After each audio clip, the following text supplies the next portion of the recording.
Hello friends, hi. എൻ്റെ പേര് ജംഷിദ്. ഞാനിന്ന് വന്നിരിക്കുന്നത് അക്കൗണ്ടൻസി +2 ക്ലാസ് ആയിട്ടാണ്. നിങ്ങൾക്ക് എല്ലാവർക്കും അറിയാം, ഇപ്പോൾ ലോക്ക്ഡൗൺ ആയ കാരണം നിങ്ങൾക്ക് ക്ലാസ്സുകളൊന്നും ശരിക്ക് കിട്ടുന്നില്ല. അപ്പോൾ അതുകൊണ്ട് നിങ്ങൾക്കൊരു ഹെൽപ്പ് ആകും എന്നുള്ള രീതിയിൽ ഞാൻ ഈ ഒരു ക്ലാസ് ആയിട്ട് വന്നിരിക്കുന്നത്. നമുക്ക് ആദ്യത്തെ ചാപ്റ്ററിലേക്ക് പോവാം. Accounting for non profit organisation. നമ്മൾ +1 പഠിച്ചു ബിസിനസ് സ്ഥാപനങ്ങളുടെ അക്കൗണ്ട്സ് എങ്ങനെ ഫൈനലൈസ് ചെയ്യാം എന്നുള്ളതിനെ പറ്റി പഠിച്ചു. ഇപ്പോൾ ബിസിനസ് സ്ഥാപനങ്ങൾ കൂടാതെ നോൺ പ്രോഫിറ്റ് ആയിട്ട് ലാഭേച്ഛ കൂടാതെ പ്രവർത്തിക്കുന്ന ഒരുപാട് സ്ഥാപനങ്ങൾ നമ്മുടെ നാട്ടിലുണ്ട്. നമുക്ക് അതിന്റെ ഉദാഹരണങ്ങൾ നോക്കാം. ഉദാഹരണങ്ങൾ പറയുകയാണെന്നുണ്ടെങ്കിൽ സ്കൂളുകൾ, ചാരിറ്റബിൾ ഇൻസ്റ്റിറ്റ്യൂഷൻസ്, റിലീജിയസ് ഇൻസ്റ്റിറ്റ്യൂഷൻസ്, പിന്നെ അതുപോലെ തന്നെ club, trade union, welfare society, അതുപോലുള്ള ഒരുപാട് സ്ഥാപനങ്ങൾ നമ്മുടെ നാട്ടിലുണ്ട്. അവരും നിർബന്ധമായിട്ടും അക്കൗണ്ട്സ് മെയിൻറ്റെയിൻ ചെയ്യേണ്ടതുണ്ട്. അവരുടെ മെയിൻ ആക്ടിവിറ്റി ബിസിനസ് അല്ലെങ്കിൽ പോലും അവര് പ്രോപ്പർ ആയിട്ടുള്ള അക്കൗണ്ട്സ് മെയിൻറ്റെയിൻ ചെയ്യേണ്ടതുണ്ട്. ഉദാഹരണം പറയുകയാണെന്നുണ്ടെങ്കിൽ ട്രസ്റ്റ്, നമ്മുടെ നാട്ടിൽ ട്രസ്റ്റ് ആക്ട് ഉണ്ട്. അപ്പോൾ അതിന്റെ റിട്ടേൺ ഒക്കെ ഫയൽ ചെയ്യേണ്ടി വരും. അപ്പോൾ അതിന്റെ പർപ്പസിന് വേണ്ടിയിട്ട് അവരും അക്കൗണ്ട്സ് മെയിൻറ്റെയിൻ ചെയ്യേണ്ടതുണ്ട്. അപ്പോൾ നമുക്ക് അതിലേക്ക് നോക്കാം. എന്തൊക്കെയാണ് അല്ലെങ്കിൽ ഒരു നോൺ പ്രോഫിറ്റ് ഓർഗനൈസേഷൻ കീപ്പ് ചെയ്യേണ്ട റെക്കോർഡുകൾ, അതൊക്കെ എങ്ങനെ പ്രിപ്പയർ ചെയ്യാം എന്നുള്ളതിനെ പറ്റിയിട്ടാണ് ഈ ചാപ്റ്റർ പറയുന്നത്. ഇതൊരു മേജർ ടോപ്പിക്കാണ്. നിങ്ങളുടെ +2 എക്സാമിനുള്ള ഒരു മേജർ ടോപ്പിക്കാണ് നോൺ പ്രോഫിറ്റ് ഓർഗനൈസേഷൻസിന്റെ അക്കൗണ്ട്സ്. നമുക്ക് ഓരോ ഭാഗങ്ങളും ഡീറ്റെയിൽഡ് ആയിട്ട് നമുക്ക് നോക്കാം. ഞാൻ നേരത്തെ പറഞ്ഞ പോലെ തന്നെ ഇതിന്റെ ഈ നോൺ പ്രോഫിറ്റ് ഓർഗനൈസേഷന്റെ മെയിൻ ഒബ്ജക്റ്റീവ് പ്രോഫിറ്റ് അല്ല, സർവീസ് കൊടുക്കുക, സൊസൈറ്റിക്ക് സമൂഹത്തിന് ഒരു സർവീസ് കൊടുക്കുക എന്നുള്ള ഉദ്ദേശത്തോടു കൂടിയിട്ടാണ് അങ്ങനെയുള്ള സ്ഥാപനങ്ങൾ സെറ്റപ്പ് ചെയ്തിരിക്കുന്നത്. ഇതിന്റെ വേറൊരു ക്യാരക്ടറിസ്റ്റിക്സ് എന്താണെന്ന് വെച്ചാൽ, സാധാരണ രീതിയിൽ ഈ സ്ഥാപനങ്ങൾ ബിസിനസ് ആക്ടിവിറ്റി നടത്താറില്ല. ചിലത് ഒഴിച്ചു നിർത്തിയാൽ, ഇപ്പൊ നമ്മൾ നോക്കിക്കഴിഞ്ഞാൽ ക്ലബ്ബുകളിൽ ചിലപ്പോൾ അതിനോടനുബന്ധമായിട്ട് ഒരു ചെറിയ ഒരു ക്യാൻറ്റീൻ ഉണ്ടാവും. അവിടെ കൂൾ ഡ്രിങ്ക്സ് ഒക്കെ കൊടുക്കുന്നുണ്ടാവും. അതൊന്നും അവരുടെ മെയിൻ ആക്ടിവിറ്റി അല്ല. അതും പ്രോഫിറ്റ് മോട്ടീവിൽ ചെയ്യാൻ പാടില്ല എന്നുള്ളതാണ്. അപ്പോൾ അതൊക്കെയാണ് ഇതിന്റെ ഒരു ക്യാരക്ടറിസ്റ്റിക്സ്. പിന്നെ അവർ പ്രിപ്പയർ ചെയ്യേണ്ട ബുക്സ് എന്തൊക്കെയാണെന്ന് വെച്ചാൽ, നമ്മൾ നേരത്തെ +1 പഠിച്ചു ഒരു ബിസിനസ് സ്ഥാപനം എന്തൊക്കെ ബുക്കുകൾ, അക്കൗണ്ട്സ് കീപ്പ് ചെയ്യണം, profit and loss account, balance sheet, അതുപോലുള്ളതൊക്കെ മെയിൻറ്റെയിൻ ചെയ്യണം. പക്ഷെ ഒരു നോൺ പ്രോഫിറ്റ് ഓർഗനൈസേഷൻ എന്തൊക്കെ ബുക്ക് മെയിൻറ്റെയിൻ ചെയ്യണം? അതിലൊന്ന് ചെയ്യേണ്ടതെന്ന് വെച്ചാൽ receipt and payment account, income and expenditure account, balance sheet. ഇത് മൂന്നുമാണ് ഒരു നോൺ പ്രോഫിറ്റ് ഓർഗനൈസേഷൻസ് മെയിൻറ്റെയിൻ ചെയ്യേണ്ട അക്കൗണ്ട്സ്. നമുക്ക് ഇതിനെപ്പറ്റി വിശദമായിട്ട് നോക്കാം. എന്താണ് ഈ റെസീറ്റ് ആൻഡ് പേയ്മെന്റ് അക്കൗണ്ട്, എന്താണ് income and expenditure account, balance sheet പിന്നെ നമുക്ക് എല്ലാവർക്കും അറിയാം, നമ്മൾ +1 വിശദമായി പഠിച്ചതാണ്. എങ്കിലും ആ ഒരു ടോപ്പിക്കിലേക്കും നമുക്ക് പോകാം. ഇനി നമുക്ക് ഇതിന്റെ ക്യാരക്ടറിസ്റ്റിക്സ് നോക്കാം. നോൺ പ്രോഫിറ്റ് ഓർഗനൈസേഷന്റെ ക്യാരക്ടറിസ്റ്റിക്സ്. അതിലൊന്ന്, formed for providing service to a specific group or public at a large. അതായത് ഇപ്പോൾ ഒരു സ്കൂള് അല്ലെങ്കിൽ ഒരു ഹോസ്പിറ്റൽ ആണെന്നുണ്ടെങ്കിൽ പബ്ലിക്കിന് വേണ്ടിയിട്ടുള്ള ഒരു അവരുടെ സർവീസ്, അങ്ങനത്തെ കാര്യങ്ങളൊക്കെ കൊടുക്കാൻ വേണ്ടിയിട്ട് ഇതിൽ പറയാം ഹെൽത്ത് കെയർ ഉണ്ട്, എഡ്യൂക്കേഷൻ ഉണ്ട്, സ്പോർട്സ് ഉണ്ട്. അതാണ് അതിന്റെ ഈ നോൺ പ്രോഫിറ്റ് ഓർഗനൈസേഷന്റെ ഒരു ക്യാരക്ടറിസ്റ്റിക്സ്. അടുത്ത അതെന്താണെന്ന് വെച്ചാൽ, അതിന്റെ അംഗങ്ങളെ മെമ്പേഴ്സ് എന്നാണ് പറയാ. നമ്മൾ സാധാരണ പ്രോഫിറ്റ് ഓർഗനൈസേഷൻസ്, അതായത് ഇപ്പോൾ ഒരു കമ്പനി ആണെന്നുണ്ടെങ്കിൽ അതിന്റെ ഷെയർ ഹോൾഡേഴ്സ് എന്നാണ് പറയാ സാധാരണ. പിന്നെ അതുപോലെ തന്നെ പാർട്ട്ണർഷിപ്പ് ആണെങ്കിൽ പാർട്ട്ണർ എന്നാണ് പറയാ. സോൾ പ്രൊപ്പറേറ്റർഷിപ്പ് ആണെന്നുണ്ടെങ്കിൽ പ്രൊപ്പറേറ്റർ എന്നുള്ളതാണ് പറയുന്നത്. പക്ഷെ ഇതിന്റെ ഈ ചാരിറ്റബിൾ ഓർഗനൈസേഷന്റെ സെറ്റപ്പ് ചെയ്ത ആളുകളെ മെമ്പേഴ്സ് എന്നാണ് സാധാരണ പറയാറ്. ഷെയർ ഹോൾഡേഴ്സ് എന്നോ അല്ലെങ്കിൽ പാർട്ട്നേഴ്സ് എന്നോ പറയാറില്ല. ഇതിന്റെ സാധാരണ രീതിയിൽ ഇതിന്റെ അഫയേഴ്സ്, അതിന്റെ കാര്യങ്ങളൊക്കെ നടത്തുന്നത് ഒരു എക്സിക്യൂട്ടീവ് കമ്മിറ്റി അല്ലെങ്കിൽ ഒരു മാനേജ്മെന്റ്, അങ്ങനെ ആയിരിക്കും ഈ ഒരു ചാരിറ്റബിൾ ഇൻസ്റ്റിറ്റ്യൂഷൻ അല്ലെങ്കിൽ ഒരു നോൺ പ്രോഫിറ്റബിൾ ഓർഗനൈസേഷന്റെ. പിന്നെ ഇവരുടെ മെയിൻ സോഴ്സ് ഓഫ് ഇൻകം, അതായത് അവരുടെ മെയിൻ വരുമാനം. ഇപ്പൊ നമുക്ക് സാധാരണ അറിയാം, ഒരു പ്രോഫിറ്റബിൾ അല്ലെങ്കിൽ ഒരു നോർമൽ കമ്പനിയോ അല്ലെങ്കിൽ ബിസിനസ് ഹൗസോ ആണെന്നുണ്ടെങ്കിൽ അവരുടെ സോഴ്സ് ഓഫ് ഇൻകം എന്ന് പറയുന്നത് ബിസിനസ് ആക്ടിവിറ്റി. ഇപ്പോൾ ഒരു ട്രേഡിംഗ് കമ്പനി ആണെങ്കിൽ ട്രേഡിംഗ് ആക്ടിവിറ്റി, അല്ലെങ്കിൽ മാനുഫാക്ചറിംഗ് കമ്പനി ആണെങ്കിൽ അവർ ഇപ്പോൾ സാധനങ്ങൾ പ്രൊഡ്യൂസ് ചെയ്ത് വെക്കുക, അല്ലെങ്കിൽ ഒരു സർവീസ് ഇൻഡസ്ട്രി ആണെന്നുണ്ടെങ്കിൽ സർവീസ് പ്രൊവൈഡ് ചെയ്യുക. ഇവരെ main income, source of income എന്ന് പറയുന്നത് സബ്സ്ക്രിപ്ഷൻ എന്ന് പറഞ്ഞാൽ വരിസംഖ്യ. നമ്മളിപ്പോ നാട്ടിലൊക്കെ അല്ലെങ്കിൽ ഉണ്ടാവുമല്ലോ, ചെറിയ ക്ലബ്ബുകൾ ഉണ്ടാവും. ആ ക്ലബ്ബുകളുടെ ഒക്കെ പ്രവർത്തനങ്ങൾ എങ്ങനെ പോകുന്നു, ചെറിയ ചെറിയ ക്ലബ്ബുകളൊക്കെ, അത് മാസാമാസം ഒരു നിശ്ചിത സംഖ്യ അതിന്റെ മെമ്പേഴ്സ് അതിലേക്ക് കൊടുക്കണം. അതാണ് ഈ സബ്സ്ക്രിപ്ഷൻ എന്ന് പറയുന്നത്. പിന്നെ അതുപോലെ തന്നെ ഡൊണേഷൻ, പിന്നെ ആരെങ്കിലും സംഭാവനകൾ, ഇപ്പോൾ ഒരു ക്ലബ്ബ് ആണെന്നുണ്ടെങ്കിലും, വേറെ ഇനിയിപ്പോൾ ഒരു ചാരിറ്റബിൾ ഇൻസ്റ്റിറ്റ്യൂഷൻ ആണെന്നുണ്ടെങ്കിലും, ഇപ്പോൾ എന്തെങ്കിലും ചാരിറ്റി ചെയ്യാനാണെന്നുണ്ടെങ്കിൽ, നല്ല കാര്യങ്ങൾ ചെയ്യാനാണെന്നുണ്ടെങ്കിൽ ആളുകൾ തീർച്ചയായിട്ടും അത് ഡൊണേഷൻ കൊടുക്കും. പിന്നെ ലീഗസീസ്, അതായത് ലീഗസി ആയിട്ട് കിട്ടുന്ന പല പല കാര്യങ്ങളും, അതായത് ഇപ്പോൾ പലരും വില്ല് എഴുതി വെക്കും ഈ ക്ലബിന്റെ പേരിൽ, അല്ലെങ്കിൽ ഈ ഒരു ഇൻസ്റ്റിറ്റ്യൂഷന്റെ പേരിൽ വിൽപത്രം എഴുതി വെക്കുക. അതിപ്പോൾ വലിയ വലിയ മതസ്ഥാപനങ്ങളോ അങ്ങനത്തെ കാര്യങ്ങൾക്കൊക്കെ ആണ് സാധാരണ രീതിയിൽ ഇതേപോലെ വില്ലായിട്ട് എഴുതി വെക്കാറ്.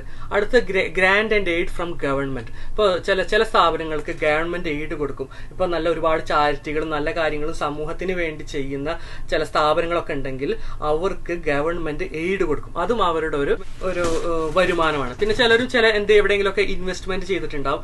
അപ്പോൾ ഉദാഹരണം പറഞ്ഞിട്ടുണ്ടെങ്കിൽ, ഇപ്പോൾ ഒരു ചാരിറ്റബിൾ ഇൻസ്റ്റിറ്റ്യൂഷൻ അവർക്ക് കുറച്ച് സർപ്ലസ് ഫണ്ട് വന്നപ്പോൾ അവരൊരു ബിൽഡിംഗ് കൂട്ടി. ആ ബിൽഡിംഗ് കൂട്ടിയിട്ടിട്ട് അതിൽ നിന്ന് റെന്റ് കളക്ട് ചെയ്യുക. അപ്പോൾ അതും അവരുടെ ഒരു സോഴ്സ് ഓഫ് ഇൻകം. ഇതൊക്കെയാണ് അവരുടെ മെയിൻ സോഴ്സ് ഓഫ് ഇൻകം എന്ന് പറയുന്നത്. പിന്നെ ഇതിന്റെ വേറൊരു ക്യാരക്ടറിസ്റ്റിക്സ് എന്താണെന്ന് വെച്ചാൽ, ബിസിനസ് സ്ഥാപനങ്ങൾ അവരുടെ സർപ്ലസ് ഉണ്ടല്ലോ, അപ്പൊ അത് ലാഭം, ഇപ്പോ വരവും ചെലവും കഴിഞ്ഞിട്ടുള്ള കാശ്, അതിന്റെ ലാഭം അവരുടെ ഷെയർ ഹോൾഡേഴ്സിന് അല്ലെങ്കിൽ പാർട്ട്നേഴ്സിന് ഡിസ്ട്രിബ്യൂട്ട് ചെയ്യും.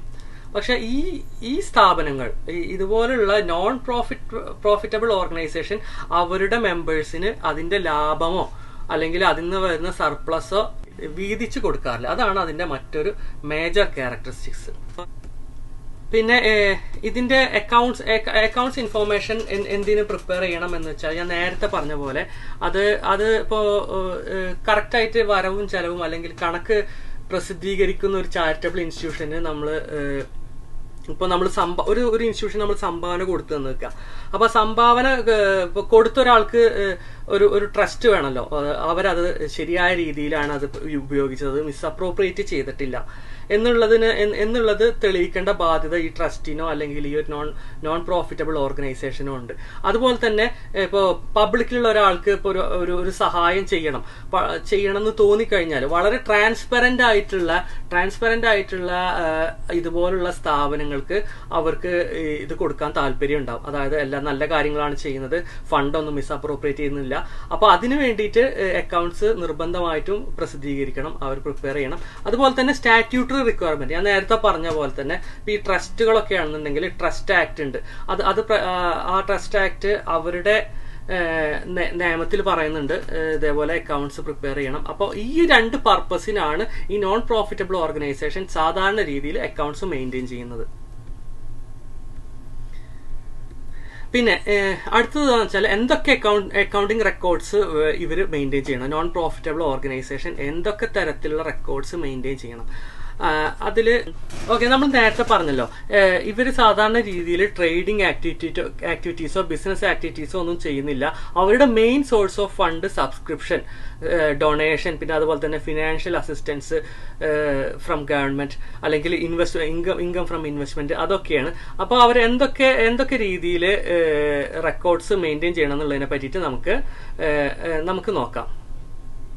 നമ്മൾ നേരത്തെ പറഞ്ഞു എന്തിനാണ് അവരുടെ അക്കൗണ്ട്സ് മെയിൻറ്റെയിൻ ചെയ്യുന്നത്. അത് statutory requirement, keep proper control over the utilisation of the fund. അതായത് ഇപ്പോൾ അവരുടെ ഫണ്ട് പ്രോപ്പർ ആയിട്ടാണ് യൂട്ടിലൈസ് ചെയ്യുന്നത്, അതൊക്കെ മനസ്സിലാക്കാൻ വേണ്ടിയിട്ടാണ്.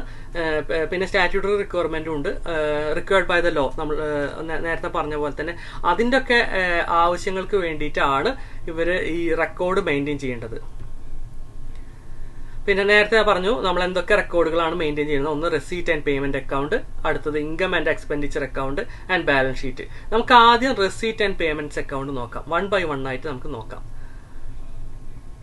സാധാരണ രീതിയിൽ ഈ റെസീറ്റ് ആൻഡ് പേയ്മെന്റ്സ് അക്കൗണ്ട് കൊല്ലാവസാനാണ് പ്രിപ്പയർ ചെയ്യുക. അത് ഇപ്പോൾ ക്യാഷിന്റെ റെസീറ്റും ക്യാഷ് പേയ്മെന്റും അതിന്റെ റെക്കോർഡാണ്. നമ്മളിപ്പോ പ്ലസ് വണ്ണിൽ നമ്മൾ ക്യാഷ് ബുക്ക് പഠിച്ചു, ക്യാഷ് ബുക്കും ബാങ്ക് ബുക്കും പഠിച്ചതാണ്.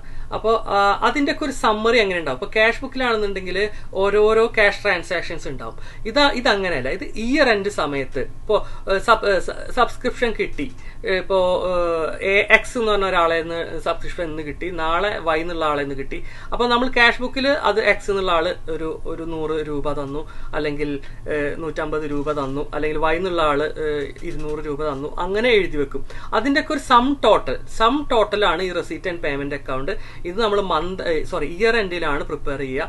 ഇപ്പോൾ XYZ 100 തന്നിട്ടുണ്ടെന്നുണ്ടെങ്കിൽ ഇപ്പോൾ റെസീറ്റ് ആൻഡ് പേയ്മെന്റ് അക്കൗണ്ടിൽ റെസീറ്റ് സൈഡിൽ സബ്സ്ക്രിപ്ഷൻ എന്നുള്ള ഹെഡിൽ 300 കാണിക്കുക. കാരണം ഓരോരുത്തരുടെ നമ്മൾ സെപ്പറേറ്റ് കാണിക്കേണ്ട, ഒരു ടോട്ടലായിട്ട് കാണിച്ചാൽ മതി. അതാണ് ഈ receipt and payment account prepare ചെയ്യുന്ന ഒരു രീതി. പിന്നെ അതുപോലെ തന്നെ ഇത് നമ്മൾ നേരത്തെ പറഞ്ഞത് റെസീറ്റ് സൈഡിലാണ്. പിന്നെ അതുപോലെ തന്നെ പേയ്മെന്റ് സൈഡിൽ നോക്കും. പേയ്മെന്റ് സൈഡിലാണെന്നുണ്ടെങ്കിൽ ഒരു ഇതേപോലുള്ള ഒരു ചാരിറ്റബിൾ ഓർഗനൈസേഷന് ഒരുപാട് പേയ്മെന്റ്സ് ഉണ്ടാവും. ലൈക്ക് സാലറി ഉണ്ടാവും, റെന്റ് കൊടുക്കണം, ഇലക്ട്രിസിറ്റി, അങ്ങനത്തെ കാര്യങ്ങളൊക്കെ ഉണ്ടാവും. അത് പേയ്മെന്റ് സൈഡിൽ കൊല്ലാവസാനം ഇപ്പോൾ സാലറി ജനുവരി, ഫെബ്രുവരി, മാർച്ച് ഒരാൾക്ക് ഇപ്പോൾ ആ ഒരു ട്രസ്റ്റിന്റെ ഒരു മാസത്തെ സാലറി ടോട്ടൽ വരുന്നത് ഒരു 5000 രൂപയാണെന്നുണ്ടെങ്കിൽ അടുത്ത മാസം 5000 രൂപ, 12 മാസം ഉണ്ടല്ലോ. അപ്പൊ 12 മാസത്തെ ടോട്ടലാണ് നമ്മൾ കൊടുക്കേണ്ടത് 60000 രൂപ. അപ്പൊ സാലറി എന്നുള്ള ഹെഡിൽ 60000 രൂപയാണ് കൊടുക്കേണ്ടത്. സാധാരണ രീതിയിൽ ക്യാഷ് ബുക്കിൽ എങ്ങനെ കൊടുക്കാറ്? ക്യാഷ് ബുക്കിൽ നമ്മൾ 31 ജനുവരിയിലത്തെ ശമ്പളം 5000, 28 ഫെബ്രുവരി 5000, അങ്ങനെയാണല്ലോ ക്യാഷ് ബുക്കിൽ എഴുതി പോവുക. ആ ക്യാഷ് ബുക്കിന്റെ ആ സാലറി എന്നുള്ള ഹെഡിന്റെ ടോട്ടലാണ് റെസീറ്റ് ആൻഡ് പേയ്മെന്റ് അക്കൗണ്ടിൽ നമ്മൾ കൊടുക്കുക. ഇതിൽ പറയുന്നുണ്ട്, അതായത് receipt and payment account give summarised picture of various receipt and payments. അപ്പൊ നിങ്ങൾക്ക് അത് മനസ്സിലായിണ്ടാവും ഞാൻ വിചാരിക്കുന്നു. പിന്നെ ഇതിൽ എന്താണെന്ന് വെച്ചാൽ നോൺ ക്യാഷ് ട്രാൻസാക്ഷൻസ് ഒന്നും കാണിക്കില്ല. അതായത് ഇപ്പോൾ നമ്മൾ സാധാരണ ഡിപ്രീസിയേഷൻ ഒരു നോൺ ക്യാഷ് ട്രാൻസാക്ഷൻ ആണ്. അത് ക്യാഷുമായിട്ട് ബന്ധമല്ല. പിന്നെ അക്രൂഡ് ഇൻകം അല്ലെങ്കിൽ അക്രൂഡ് എക്സ്പെൻസസ്, അതൊക്കെ നോൺ ക്യാഷ് ട്രാൻസാക്ഷൻസ് ആണ്. അതൊന്നും ഈ റെസീറ്റ് ആൻഡ് പേയ്മെന്റ് അക്കൗണ്ടിൽ ഇല്ല. അത് ശരിക്കും ക്യാഷ് ബേസിൽ ചെയ്യുന്ന ഒരു അക്കൗണ്ടാണ് റെസീറ്റ് ആൻഡ് പേയ്മെന്റ് അക്കൗണ്ട്. നമുക്കതിൽ ഒന്ന് നോക്കാം. ഈ റെസീറ്റ് ആൻഡ് പേയ്മെന്റ് അക്കൗണ്ടിൽ നോർമലി വരുന്ന ചില കാര്യങ്ങൾ എന്താണെന്ന് നോക്കാം. ഡൊണേഷൻ വരുന്നുണ്ട്. ഡൊണേഷൻ ഇപ്പോൾ ജനറൽ ഡൊണേഷൻ ആണെങ്കിലും സ്പെസിഫിക് ഡൊണേഷൻ ആണെങ്കിലും, ജനറൽ എന്നുള്ളത് നിങ്ങൾക്ക് മനസ്സിലായിട്ടുണ്ടാവും. അതായത് സ്പെസിഫിക് ഡൊണേഷൻ എന്താണെന്ന് വെച്ചാൽ, ഇപ്പോൾ ഒരാൾ പറയണം, ഓക്കെ ഞാൻ നിങ്ങളുടെ ബിൽഡിംഗ് ഉണ്ടാക്കുന്നതിലേക്ക് ഞാൻ സംഭാവന ചെയ്യുന്നു എന്ന് പറഞ്ഞുകൊണ്ട് ആ ഒരു സ്പെസിഫിക് പർപ്പസിന് വേണ്ടിയിട്ട് സംഭാവന ചെയ്യുന്നതിനാണ് സ്പെസിഫിക് ഡൊണേഷൻ എന്ന് പറയുന്നത്. ജനറൽ ഡൊണേഷൻ എന്ന് പറഞ്ഞാൽ ഓക്കെ നിങ്ങളുടെ ഈ സ്ഥാപനത്തിലേക്ക് ഞാനൊരു 100 രൂപ സംഭാവന ചെയ്യുന്നു, അത് ജനറൽ ഡൊണേഷൻ ആണ്. അത് അവർക്ക് തീരുമാനിക്കാം എന്തിനു വേണമെന്നുണ്ടെങ്കിലും ഉപയോഗിക്കാൻ വേണ്ടിയിട്ട്. പിന്നെ അതുപോലെ തന്നെ എൻട്രൻസ് എന്ന് പറഞ്ഞാൽ അതിൽ ചിലപ്പോൾ ചേരാനൊരു കാശുണ്ടാവും. പിന്നെ ലീഗസീസ്, നേരത്തെ ഞാൻ പറഞ്ഞു, ഇതേപോലെ എന്തെങ്കിലും ലീഗസി ആയിട്ട് അവർക്ക് കാശ് വരുന്നുണ്ടാവും. Sale of investment, sale of fixed asset, subscription from members, membership fee, sale of old newspaper, sale of old sports material, interest on fixed deposit, interest on dividend on investment, proceeds from charity, എന്തെങ്കിലും അങ്ങനത്തെ എന്തെങ്കിലും കാര്യങ്ങളൊക്കെ നടത്തിയിട്ടുള്ള അതിൽ നിന്നുള്ള charity shows എന്തെങ്കിലും നടത്തിയിട്ട് അതിനുള്ള വല്ല വരുമാനങ്ങൾ, എന്തെങ്കിലും സ്ക്രാപ്പ്, പിന്നെ ഗ്രാൻഡ്, നേരത്തെ പറഞ്ഞ പോലെ ഗവൺമെന്റിൽ നിന്ന് കിട്ടുന്ന എന്തെങ്കിലും ഗ്രാൻഡ്, ഇൻട്രസ്റ്റും ഡിവിഡൻറ്റും നേരത്തെ പറഞ്ഞു. പിന്നെ വേറെ അത് കൂടാതെ എന്തെങ്കിലും മിസ്ലേനിയസ് റെസീറ്റ്, ഇങ്ങനത്തെ ഒക്കെയാണ് സാധാരണ രീതിയിൽ വരിക. പിന്നെ അവരുടെ പേയ്മെന്റ്സ് സാധാരണ വരുന്നത് ഇപ്പോൾ എന്തെങ്കിലും ഫിക്സഡ് അസറ്റ് എന്തെങ്കിലും പർച്ചേസ് ചെയ്യേണ്ടി വന്നാൽ, ഇപ്പോൾ ഓഫീസ് ആവശ്യങ്ങൾക്കോ അങ്ങനെയുള്ള മറ്റാവശ്യങ്ങൾക്കോ വേണ്ടിയിട്ട് ഫിക്സഡ് അസറ്റ് എന്തെങ്കിലും പർച്ചേസ് ചെയ്യേണ്ടി വന്നാൽ അത്, പിന്നെ സ്പോർട്സ് മെറ്റീരിയൽ, ഇപ്പോൾ ക്ലബ്ബുകളൊക്കെ ആണെങ്കിൽ സ്പോർട്സ് മെറ്റീരിയൽ അവർ പർച്ചേസ് ചെയ്യേണ്ടി വരും. അത് ഇൻവെസ്റ്റ്മെന്റ് ഇൻ സെക്യൂരിറ്റീസ്, അവരെന്തെങ്കിലും ഇപ്പോൾ ഈ കമ്പനികൾ തന്നെ എന്തെങ്കിലും, ഈ ട്രസ്റ്റോ അല്ലെങ്കിൽ ചാരിറ്റബിൾ ഇൻസ്റ്റിറ്റ്യൂഷൻ എന്തെങ്കിലും സെക്യൂരിറ്റീസ് എന്തെങ്കിലും വാങ്ങിക്കുന്നുണ്ടെങ്കിൽ, അതായത് ഇൻവെസ്റ്റ്മെന്റ് എന്നുള്ള രീതിയിൽ വല്ല ഷെയർസോ എന്തെങ്കിലും വാങ്ങിക്കുന്നുണ്ടെങ്കിൽ അത്, printing and stationery, postage, advertisement, ഇതൊക്കെ നിങ്ങൾക്ക് അറിയാവുന്നതാണ്. +1 ഇതൊക്കെ എന്താണെന്നുള്ളത് നിങ്ങൾ പഠിച്ചതാണ്. വേജസ് ആൻഡ് സാലറി, ഹോണറേറിയം, അങ്ങനെ ആർക്കെങ്കിലും എന്തെങ്കിലും അതുപോലുള്ള ഹോണറേറിയം ആയിട്ടുള്ള കാശുകൾ എന്തെങ്കിലും കൊടുക്കുന്നുണ്ടെങ്കിൽ അത്, telephone charges, electricity and water, repair and renewal, പിന്നെ അതുപോലെ തന്നെ കൺവെയൻസ്, സബ്സ്ക്രിപ്ഷൻ ഫോർ പീരിയോഡിക്കൽസ്, എന്തെങ്കിലും വരി സംഖ്യകൾ, audit fees, entertainment expenses, municipal taxes, വേറെ ഏതെങ്കിലും ഇവർ എന്തെങ്കിലും ചാരിറ്റി എന്തെങ്കിലും ചെയ്തിട്ടുണ്ടെങ്കിൽ അത്, പിന്നെ എന്തെങ്കിലും ഇൻഷുറൻസ് എടുത്തിട്ടുണ്ടെങ്കിൽ അത്, അതുപോലുള്ള കാര്യങ്ങളാണ് ഇവരുടെ മെയിനായിട്ട് എക്സ്പെൻസീവ് സൈഡിൽ വരുന്നത്. ഇനി അതിന്റെ ഫോർമാറ്റ് എങ്ങനെയാണെന്നുള്ളത് നമുക്ക് നോക്കാം. ഈ റെസീറ്റ് ആൻഡ് പേയ്മെന്റ് അക്കൗണ്ടിന്റെ ഫോർമാറ്റ് എങ്ങനെയാണ് വരുന്നത് എന്ന് നോക്കാം. അതിന്റെ ഫസ്റ്റ് എന്ന് പറഞ്ഞാൽ ക്യാഷ് ഇൻ ഹാൻഡ് എത്രയാണ് അവരുടെ തുടക്കത്തില്, ഇയർ എൻഡിന്റെ തുടക്കത്തിൽ 1 ജനുവരിയിൽ എത്രയാണ് ക്യാഷ് ഇൻ ഹാൻഡ്, അല്ലെങ്കിൽ ഫസ്റ്റ് ഏപ്രിൽ, ഇപ്പോൾ നമ്മളെ financial year 1 April to 31 March ആണല്ലോ. അപ്പോൾ 1 ഏപ്രിൽ ക്യാഷ് ഇൻ ഹാൻഡ് എത്രയാണ്, ക്യാഷ് അറ്റ് ബാങ്ക് എത്രയാണ്. ഇപ്പൊ ബാങ്ക് ഓവർ ഡ്രാഫ്റ്റ് ആണെന്നുണ്ടെങ്കിൽ ഈ സൈഡിൽ കാണിക്കണം, പേയ്മെന്റ് സൈഡിൽ കാണിക്കണം. Receipt, payment. ഇപ്പോൾ ഡെബിറ്റ്, ക്രെഡിറ്റ് നമ്മൾ പറയുമല്ലോ, അതുപോലെ തന്നെ ഡെബിറ്റ് ബാലൻസ് ആണെന്നുണ്ടെങ്കിൽ അത് തീർച്ചയായിട്ടും ക്യാഷ് ഇൻ ഹാൻഡ് റെസീറ്റ് സൈഡിൽ കാണിക്കുക, പേയ്മെന്റ് സൈഡിൽ ഓവർ ഡ്രാഫ്റ്റ് ആണെങ്കിൽ കാണിക്കുക. പിന്നെ അതുപോലെ നേരത്തെ പറഞ്ഞു subscription, general donation, sale of news paper, etcetera അങ്ങനത്തെ കാര്യങ്ങളൊക്കെ ഇതുപോലെ എൻ്റർ ചെയ്തിട്ട് നമ്മൾ ഈ അക്കൗണ്ട് ബാലൻസ് ചെയ്യുക. അതുപോലെ നേരത്തെ പറഞ്ഞ പോലെ പേയ്മെന്റ് സൈഡിലും അങ്ങനത്തെ കാര്യങ്ങളൊക്കെ പറഞ്ഞിട്ട് നിങ്ങൾ +1 ഈ അക്കൗണ്ട് ബാലൻസ് ചെയ്യുന്നത് വളരെ വിശദമായിട്ട് പഠിച്ചതാണ്. അതുപോലെ തന്നെ ഒരു മാറ്റവും ഇല്ല.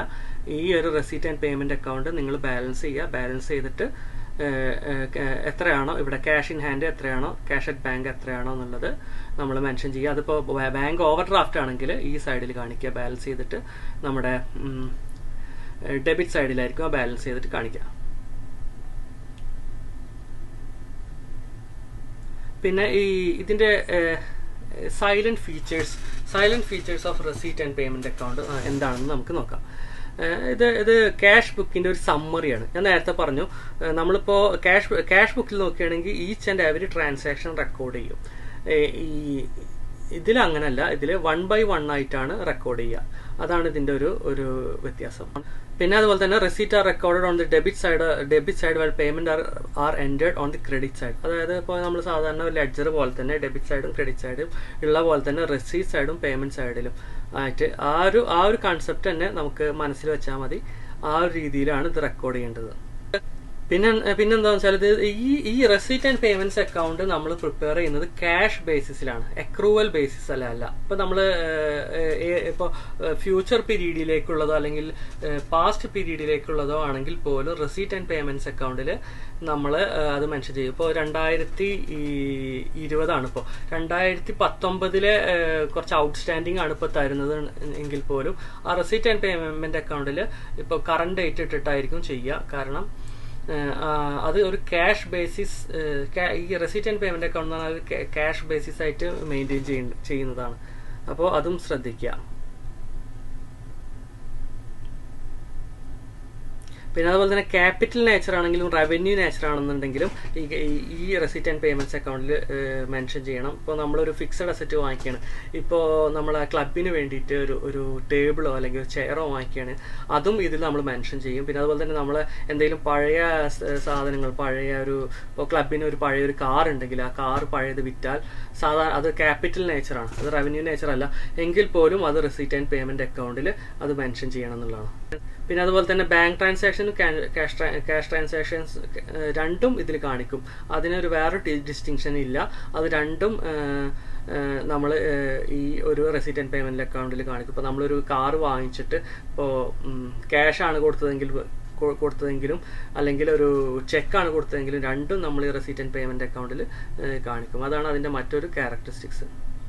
നേരത്തെ പറഞ്ഞ പോലെ തന്നെ non cash transactions, depreciation, outstanding expenses, accrued income അങ്ങനത്തെ കാര്യങ്ങളൊന്നും ഈ ഒരു ഇതിൽ ഇൻക്ലൂഡ് ചെയ്യുന്നതല്ല. ഇതൊക്കെയാണ് ഇതിന്റെ ഒരു ക്യാരക്ടറിസ്റ്റിക്സ് എന്ന് പറയുന്നത്. റെസീറ്റ് ആൻഡ് പേയ്മെന്റ്സ് അക്കൗണ്ടിന്റെ തിയറി ഭാഗം ഇവിടെ ഫിനിഷായി. ഇനി നമുക്ക് ഇതിന്റെ ഒരു പ്രോബ്ലം ചെയ്യാം. ഇത് എങ്ങനെ പ്രിപ്പയർ ചെയ്യാം എന്നുള്ളതിനെ പറ്റിയിട്ട് നമുക്ക് നോക്കാം. അത് അടുത്ത വീഡിയോയിൽ ഞാനിടാം. ഈ വീഡിയോ ഓൾറെഡി 20 മിനിറ്റ് ആയി. അപ്പോൾ നിങ്ങളെല്ലാവരും ഇത് സബ്സ്ക്രൈബ് ചെയ്യുക, ലൈക്ക് ചെയ്യുക, കമൻറ്റ് ചെയ്യുക. എന്തെങ്കിലും സജഷൻ ഉണ്ടെങ്കിൽ നിങ്ങളുടെ ഫ്രണ്ട്സ് +2 അക്കൗണ്ടൻസി പഠിക്കുന്ന ഫ്രണ്ട്സ് ഉണ്ടെങ്കിൽ അവർക്ക് എല്ലാവർക്കും ഫോർവേഡ് ചെയ്യുക. അപ്പോൾ bye for now, this is Jamshid.